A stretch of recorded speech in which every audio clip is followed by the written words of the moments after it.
সকলে জানি যে আমাদের মৃত্যু হবেই, এই জন্য বলেছেন অনিত্য। তাহে নানাবিধ বিপদ ভার, আমাদের অনেক বিপদ আছে।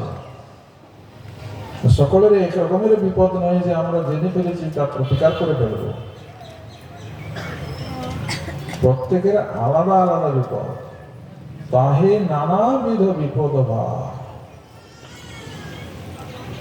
যদিও আমাদের ভক্তি আছে, ভগবানকে ডাকার ইচ্ছা হয়েছে, তথাপি নানা রোগে প্রপীড়িত,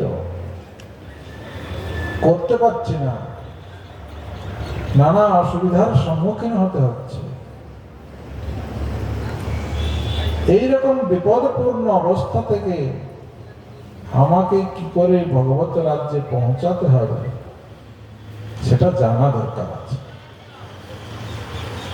আমরা মায়া সংসারে হাবুডুবু খাচ্ছি, এই মায়া সংসার থেকে কি করে উত্তীর্ণ হব?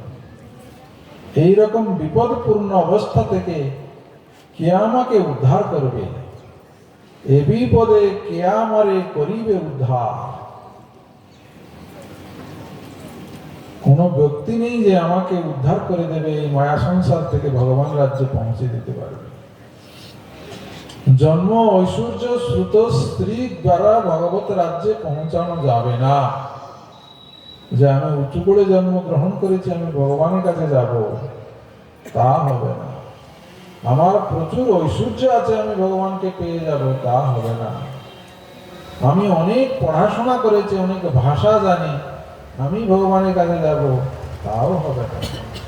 আমি দেখতে ভগবানেরই মতো অপূর্ব সুন্দর, আমি ভগবানের কাছে যাব, তাও হবে না।